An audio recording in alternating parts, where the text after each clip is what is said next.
Seguimos con la entrevista, son las 10:32 y lo dejamos clarito antes porque llegó el momento de aprender. Yo tengo aquí hasta mi libreta de notas para aprender. Francisco Soto Barrientos es abogado, profe, le decían los compañeros que se acaban de ir, magíster y doctor en Derecho, director de investigación de la Facultad de Derecho de la Universidad de Chile, donde imparte clases de Derecho Constitucional y Ciencias Políticas. Ha publicado numerosos artículos y libros destacados: Desafío de la Participación, esto fue el 2013, Diálogos Ciudadanos, 2017. Y además fue nombrado por la presidenta Michelle Bachelet para integrar el Consejo Ciudadano Observadores del Proceso Constituyente. O sea, usted tiene toda la información de cómo se dio el proceso anterior y cómo seguir con este. Bienvenido a Café con Nata y le tenemos tantas preguntas que hacer, profesor. Primero que todo, salúdenos, profesor. Gracias. Me siento un joven aquí. Si usted lo dice. No. Primero que todo, ¿qué es y por qué es importante la Constitución? ¿Por qué estamos hablando ahora de esto? ¿Qué es la Constitución de un país, en este caso de Chile? Sí, bueno, toda sociedad requiere normas de conducta, ¿eh? Entonces, prácticamente toda la sociedad lo primero que hace es definir esas reglas de funcionamiento y como del siglo XVI se empezaron a poner por escrito y a consensuar, porque además una característica del Estado moderno es que las constituciones están legitimadas por la ciudadanía. Entonces eso es lo que basa el ejercicio de la autoridad y el monopolio de la fuerza. Claro, ¿y por qué ahora, por ejemplo, ya para entrar de lleno, se habla tanto de cambiar la Constitución? Usted ya participó en este proceso anterior, ¿no? Con el gobierno anterior, que tiene que ver con el proceso constituyente. Algo se hizo, se juntó información, de hecho, esa está, ¿cierto? De esos cabildos que se armaron y todo. ¿Cómo entramos en este proceso constituyente? ¿Por qué la gente quiere cambiar la Constitución? Explíquenos cómo es la del 80, po. Sí, pues esto viene hace como unos 20 años, cuando Chile, no sé si tú sabes, es el país donde la participación ha caído con más fuerza en el mundo. Entonces es un caso de estudio. Entonces hay muchos personajes que piensan que este es un problema generado por las expectativas que da el mercado y que naturalmente el vivir en una sociedad de consumo genera insatisfacción. ¿Ah?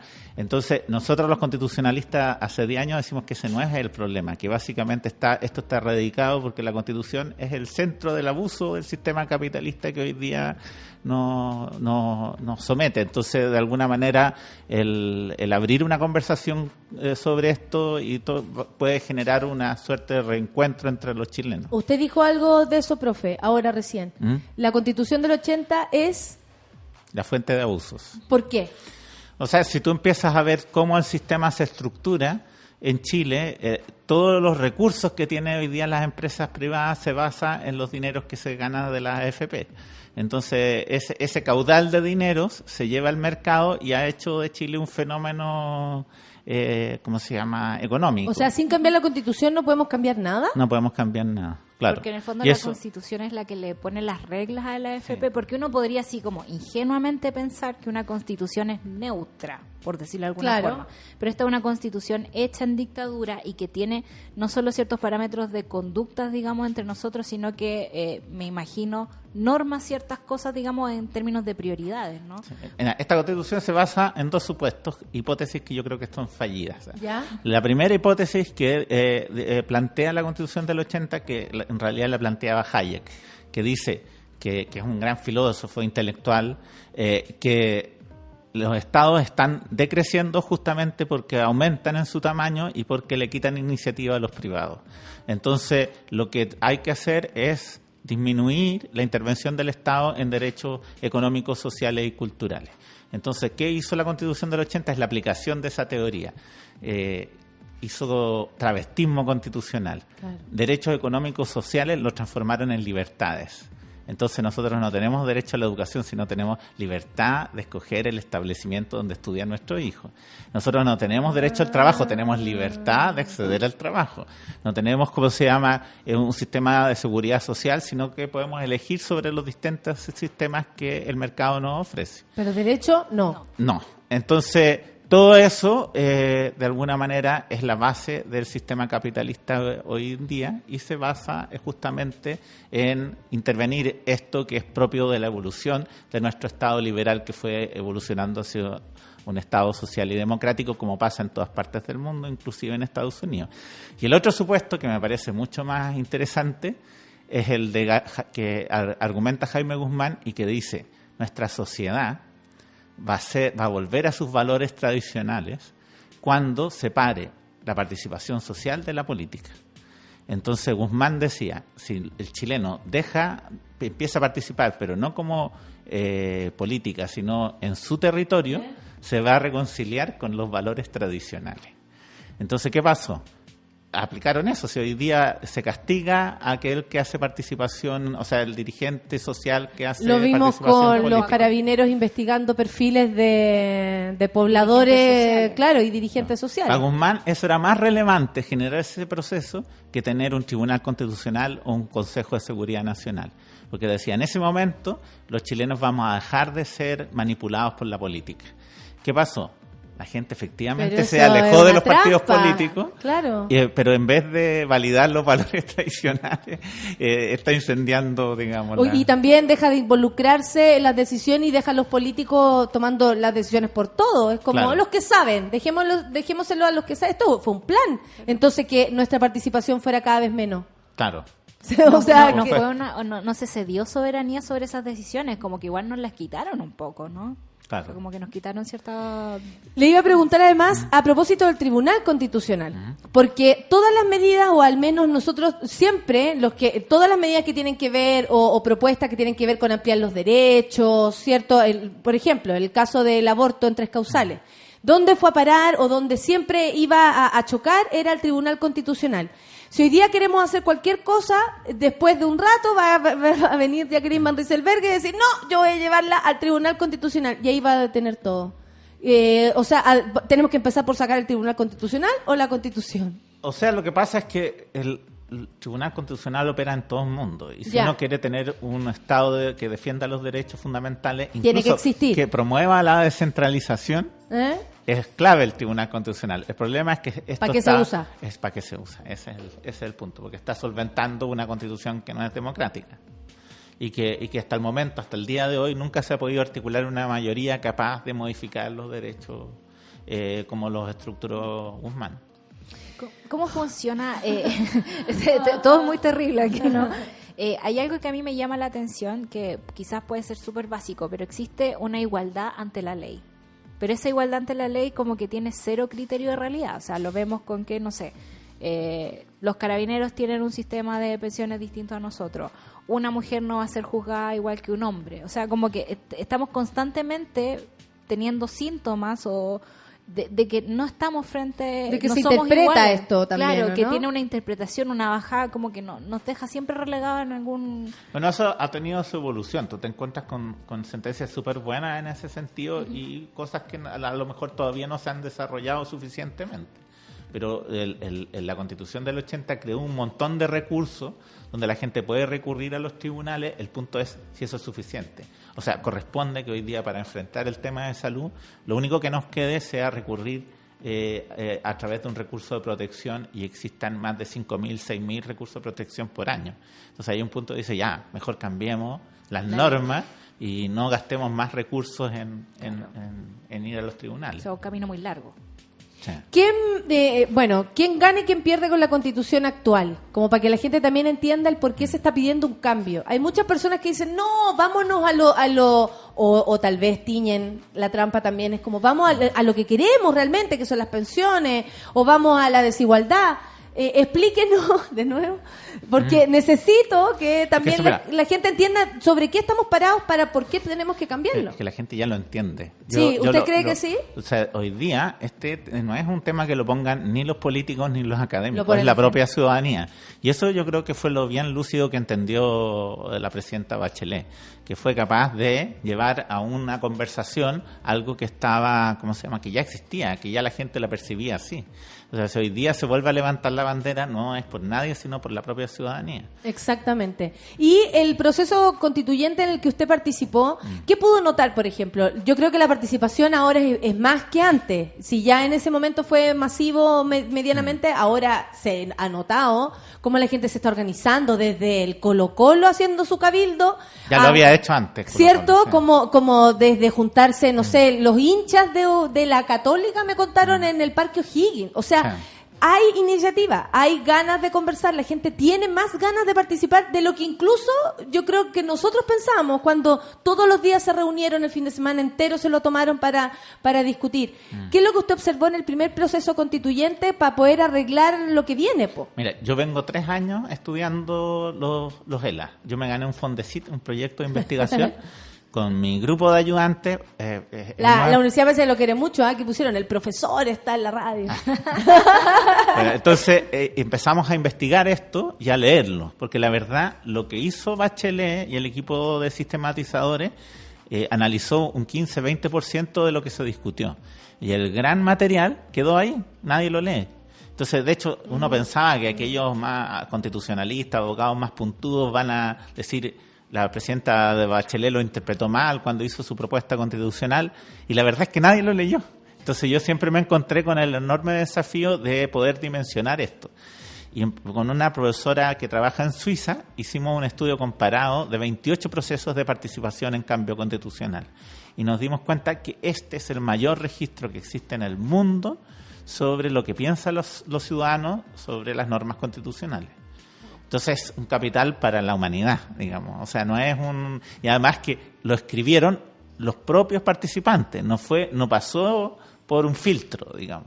Entonces yo me he pasado básicamente 3 años estudiando solo los derechos y me he dado cuenta que gran parte de lo que se está reclamando hoy día estaba anticipado en este proceso. O sea, el material estaba ahí, no los pilló, digamos, por sorpresa, como se nos dice. Pero que se pasó por encima ese proceso, sí, de hecho se reían mucho. Hubo mucha como, ellos y sus cabildos, ellos y su participación, no sirvió de nada lo que se hizo. Y usted dice que no, que ahí hay harta información. O sea, yo me siento, claro, una cosa es la responsabilidad que tengan los políticos. ¿Qué se hace con eso? Claro, pero otra es la responsabilidad académica. O sea, y creo que nosotros en la Chile no podíamos dejar de no trabajar ese material. Entonces nosotros ahora vamos a sacar un libro específico sobre educación. Nos leímos todo en educación. Y hicimos una sistematización algo diferente a la que hizo el gobierno. Y con los grupos de ayudantes, algunos trabajaron vivienda, otros trabajaron medio ambiente, otros participación, otros trabajo. Vamos a sacar otro material vinculado al debate, porque además es muy interesante cómo se generan las opiniones. Claro. Hay algunos, por ejemplo, de educación, que se engancha mucho con el debate público y con el debate de movimientos sociales. Pero, por ejemplo, todo el tema de pensiones o de salud, lo que dice la academia no tiene nada que ver con lo que opina la gente. ¿De dónde viene la opinión de la gente? Y es básicamente su percepción con el sistema. De su experiencia. Claro. En educación no hay consenso. Hay posiciones de derecha, de izquierda, de centro. Pero en tema de salud hay consenso. Y resulta que toda la gente, los académicos se dedican a mejorar el sistema que ya existe y la gente plantea un cambio total. Entonces ¿de dónde vienen esas opiniones? O por ejemplo el tema medioambiental, la opinión no viene ni de los académicos ni de la percepción, sino viene de los conflictos que se dan en los tribunales. Entonces uno se encuentra que todo este proceso lo que hizo es visibilizar algo que ya existía, que la gente ya tenía una opinión, ya estaba, digamos, consciente de lo que estaba pasando, y el tema es que el debate público no va por ahí, digamos. Claro. Oiga, profe, ¿y usted desde ese lugar, con el trabajo que están haciendo ahora, se va a involucrar en este nuevo proceso? Mira, la semana pasada estuve hablando... La constitución del profesor, podría ser Francisco Soto. ¿Está bien igual o no? Todo esto y los ayudantes. Y los ayudantes, y les ayudantes, claro. Los ayudantes son los que... Los que hacen harto. ¿Cómo ahora, por ejemplo, podemos... de aceptarse? Lo primero sería un plebiscito. ¿Le parece a usted que esa es la forma para acercarnos al proceso o cuáles son los caminos? ¿O le parece lento? Hay 2 tesis que se están barajando. Yeah. Uno es la que propuso la presidenta Bachelet, que es hacer una convención constituyente y que el Congreso defina cuál va a ser el proceso de definición de esos representantes. Siempre tratando de juntar todos los poderes, ¿no? Como no dejando a nadie fuera. Claro. Y la otra es el mecanismo del plebiscito.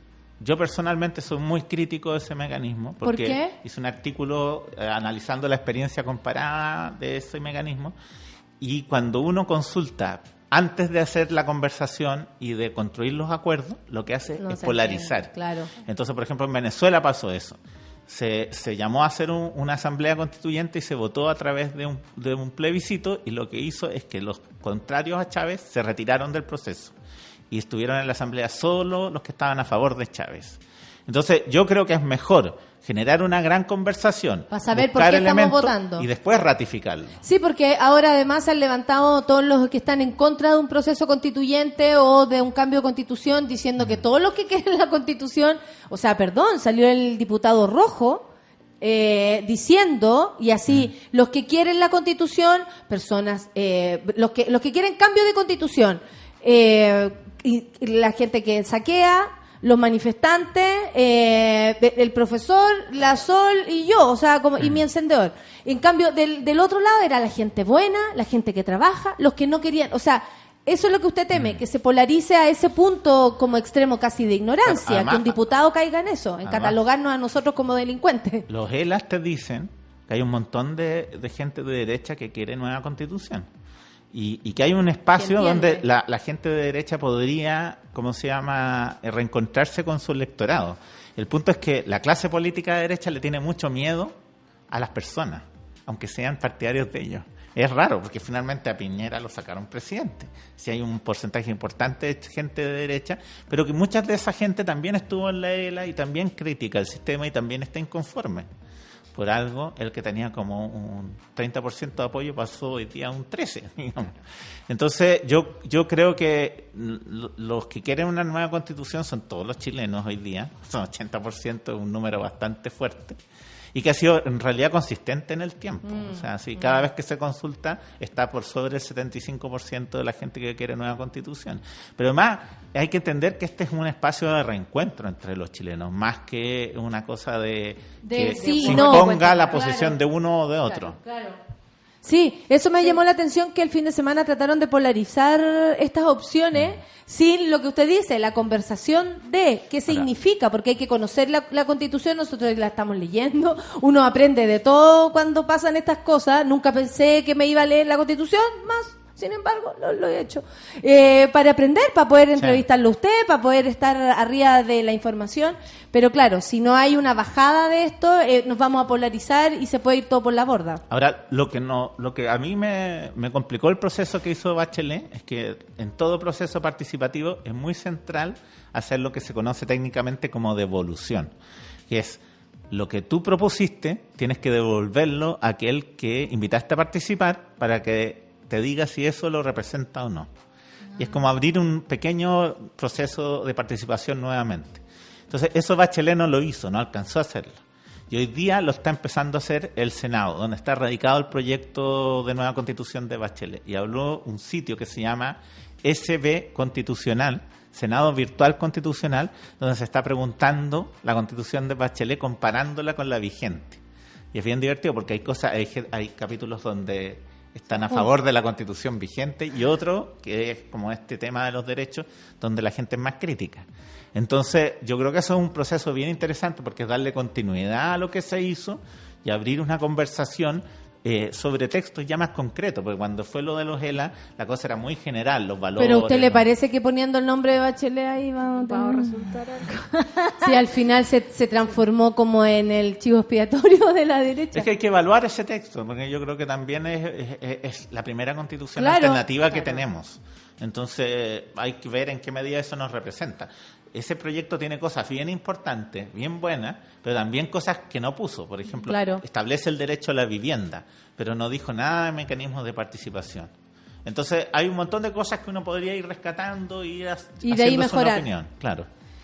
Está bueno eso. Está bueno. Sí. Ahora, ¿usted ve posible que en un gobierno como el de Sebastián Piñera se pueda dar ese proceso o tiende a ser un proceso mucho más lento del que imaginamos? Porque de verdad como con la urgencia de la calle uno dice así como, Constitución ahora, por favor. Yo aspiraría que en el sistema que tenemos el Congreso se ponga las pilas. O sea, porque esta es una gran oportunidad para hacer nuevamente la institución más legitimada de las deslegitimadas. En algún momento se ponga de acuerdo y empiece a abrir una conversación desde el Congreso y tenga un rol. Y en eso yo creo que el actual presidente del Senado recibió esto y está trabajando. A mí me parece que es interesante y uno no tiene que colocar todas las fichas en el presidente de la República. Yo creo que es una enfermedad de nuestro sistema. Sí, obvio. Y bueno, y él también en un momento era como yo acá y ahora se está yendo hacia atrás. Profesor, no me puedo perder la oportunidad de preguntarle, más allá de que usted sea constitucionalista o vaya por ese lado, ¿qué le ha parecido todo lo que ha visto? Desde el actuar de Carabineros, el cómo ha manifestado, por ejemplo, no sé, una Carla Rubilar diciendo que un presidente no va a asumir una responsabilidad política en todas las violaciones a los derechos humanos. ¿Qué le parece? ¿Qué sacamos en limpio desde el derecho también? Como que observando no hay una esto. violación sistemática de derechos Que no humanos. hay una violación sistemática de los derechos humanos. Sus alumnos acá dijeron que al parecer de ellos, por lo que han investigado y recibido, no es tan así. En fin, ¿qué le parece a usted desde su visión? O sea, bueno, yo era como de la generación que le tocó protestar en los 80 y uno ya entendía, tenía cierta práctica de calle. Yo todo lo que he visto a mí me sorprende. O sea, que salió en los estándares, porque de repente está en los eventos más pacíficos empiezan a correr balines y cosas así. Y cosas que uno pensaba, comportamientos de carabineros que uno pensaba que ya estaban erradicados, vuelven a aparecer. Entonces yo creo que ahí tenemos algo que trabajar, ¿no? Nuevamente, porque... Y se puede acudir a las leyes, digamos, para eso, porque uno se siente un poco indefensa, o sea, si se está permitiendo Como que uno ahora... dice, tengo que arrancar nomás. Claro. Bueno, nosotros desde la Facultad de Derecho estamos con este trabajo de defensorías que se nos ha sumado gente de otros lados, que tenemos a los profesores, que tenemos a los alumnos muy comprometidos, y ha sido un desafío de 24/7. Nosotros estamos trabajando ahí en Plaza Italia y funcionamos todo este fin de semana. Nos dividíamos con turnos y... ¿Usted estuvo en la protesta de los 80? Claro, sí, obvio. Sí, y respecto a eso, ¿cómo siente la época? Porque es fuerte. Yo creo que todos, incluso pensando mal, nunca pensamos que nos iban a venir con esta, ¿no le parece? Que yo creo que en los 80 las reacciones eran más predecibles. Uno sabía lo que iba a venir. Entonces aquí te empiezan a llegar balazos de cualquier lado, balines y cosas así. Y me da la sensación que está mucho menos manejable de lo que uno hacía en ese momento. De hecho, por ejemplo, uno cuando iba a protestar se conseguía el Parque O'Higgins y era un proceso más cuidado. Aquí no hay nadie que haga de cabeza. Entonces la gente se expresa, hay gente que está protestando y tirando piedras y otros que están sentados ahí en el pasto. Entonces, como que yo creo que la cosa está mucho más desestructurada y es más difícil de hacer, creo yo. Ah, claro. Profe, usted tiene un libro en camino, ¿no? Sí. ¿De qué se trata ese libro? Tengo varios, pero lo hice con mis ayudantes, dentro de los cuales está Sofía Brito. Creo que una vez vino acá, Sí, la vi varias una veces, foto sí. contigo. Sí. Y que básicamente nosotros con el grupo de ayudantes estuvimos hace 2 años trabajando en cómo explicar la Constitución. Entonces lo empezamos a llevar con la red de ONGs Acción. ¿Ya? Estuvimos trabajando en varias comunas y haciendo unos talleres para explicar la Constitución previo a los ELA. Entonces, con ese material... Para saber qué cambiar, hay que ¿cómo conocer explicar? lo Porque que... nosotros Claro. tenemos un lenguaje muy de abogado. Entonces, ¿cómo poder hacer en sencillo esto? Entonces, nos juntamos, lo pasamos muy bien porque éramos un grupo grande, ¿cómo lo hacemos simpático? Fuimos con un proyecto a LOM y LOM nos dijo, esto es muy denso. Seguía haciendo eso y usted Entonces, jurando que estaban como jugando con el tema. Hicimos infografía, trabajamos con, con el equipo de allá de LOM y estuvimos un año más haciendo en sencillo esto. Ahora, y eso se tradujo en un libro que hace como 15, 20 días se publicó. Entonces esperamos lanzarlo la próxima semana. Lo necesitamos, porque hay que entender la Constitución. Como dice la Pilar aquí, la Pilar desde ahora se está leyendo la Constitución, la Pilar antigua no lo podría creer. O sea, hay una necesidad también de aprender. Y además verlo en términos comparados, porque hay muchas cosas que no... Por ejemplo, cuando tú hablas de los derechos, ¿cómo opera en el mundo? ¿Cómo son los derechos en Estados Unidos? ¿Por qué esto porque esto es raro? Mientras todas las constituciones y toda la evolución del mundo es a establecer derechos económicos, sociales y culturales, nosotros fuimos para atrás. ¿Por qué hacemos eso? ¿Y por qué se hizo eso? ¿Y por qué por qué duró 30 años este modelo? Y eso tiene argumentos. Entonces es bien interesante ir colocando eso en frases, colocando preguntas, dudas, y finalmente quedó un producto que, bueno, ahí se valorará. No sé si lo logramos 100%, pero vamos yo tengo muchas ganas de leer ese material. Vamos a estar atentas para cuando lancen eso, y también para que vengan acá. ¿Ya? De pronto nos pueden hacer una guía rápida o no un resumen, porque es un poco difícil de resumir y ya el libro ya lo tiene así, claro. Pero de todas maneras, pues cuenten con el programa porque yo sé que la gente también quiere, me ha llamado la atención que cuando le ponen el micrófono a una persona, ya sabe dónde se va su dinero. No somos los mismos de antes, ni siquiera en ese aspecto. La gente está actualizada en la información, quiere involucrarse. Sí, pero hay debates, por ejemplo, como el de ciudadanía, el cómo tratamos a los migrantes, que no son temas como a lo mejor que la gente tiene mucha conciencia, y donde ahí sí hay posiciones muy polarizadas. Y hay muchos chilenos que les gustaría que los extranjeros se fueran del país, y otros los defienden. Eso estaba en los ELA. Entonces nosotros ahí hacemos preguntas y contamos las historias. ¿Cómo se va a llamar el libro? La Pilar, que se está leyendo la Constitución, dice, bueno, este libro me va a salvar la vida. Se llama Constitución en Debate. Constitución en Debate, ya viene ya entonces. Ya está listo, se puede comprar por internet, lo estoy viendo. Ya, Pilar, corriste, yo también. En la página del LOM. De hecho, hoy día yo lo voy a adquirir. Son las 10:58. Muchas gracias, profesor, por haber venido, por querer explicarnos, por querer hacer este trabajo de aterrizar los temas, cosa que nunca más como ciudadanos y ciudadanas estemos separados de los procesos de nuestro país. Nos sacaron, como usted dice, nos corrieron para un lado, hasta por Constitución nos corrieron para un lado, y quienes toman las decisiones tal vez no estaban en comunión con el pueblo, y eso es lo que hoy día nos tiene así, con esta brecha tan importante en lo que yo creo, en lo que usted vive, en estas grandes diferencias. ¿Quiere decir algo para finalizar?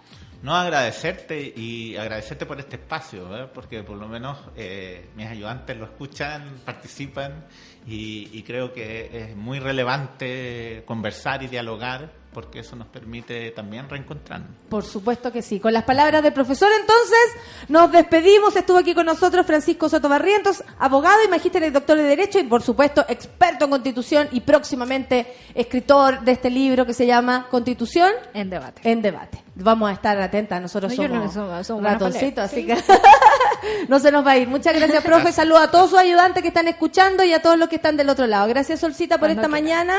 Gracias, Lucho. Nos vamos con Javier Amena y esa fuerza. Así es. Oye, a las 5 nos vemos en la marcha. Eso, chao.